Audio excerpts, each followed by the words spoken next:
Hi guys, this is your Shankar sir.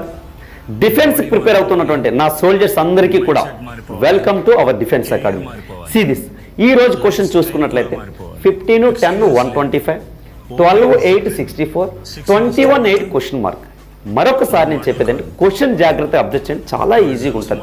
Army job ఈజీగా కొట్టగలరు. ఏంటి 125 చూడగానే మీకు ఏమనిపించింది? 5 క్యూబ్. ఇక్కడ క్యూబ్ వచ్చింది కాబట్టి 64 చూడగానే ఏమనిపించింది మీకు? 4 క్యూబ్. మరి ఈ 5 4లు ఎలా వచ్చాయి? ఈ 5 4లు ఎక్కడి నుంచి వచ్చాయి చూసుకున్నట్లయితే 15కి 10కి కలిపితే వస్తుందా? 15-10 గుణిస్తే వస్తుందా?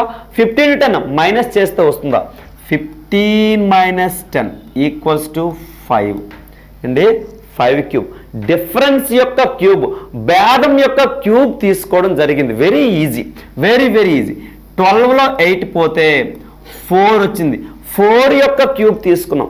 మరి సిమిలర్లీ అదే విధంగా 21లో 8 పోతే 13 వస్తుంది. మరి 13 యొక్క క్యూబ్ అనేది మన యొక్క ఆన్సర్ అవుతుంది. మరి 13 క్యూబ్ అంటే 2197. 2197. అదేవిధంగా ఈ క్యూబ్స్ కూడా మీకు రావాలి. 2744, 4096, 4913 ఇచ్చాడు. సో ఇది దేని యొక్క క్యూబ్ అండి? ఇది 2744 దేని యొక్క క్యూబు? 14 క్యూబ్. ఇదేమో 13 క్యూబ్, ఇదేమో 16 క్యూబ్, ఇదేమో 17 క్యూబ్. సో క్యూబ్స్ రావాలి.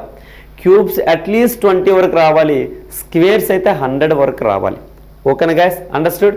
మరి డిఫెన్స్ సోల్జర్స్ అందరికి కూడా హార్ట్ఫుల్గా ఆల్ ద బెస్ట్ అండ్ జై హింద్.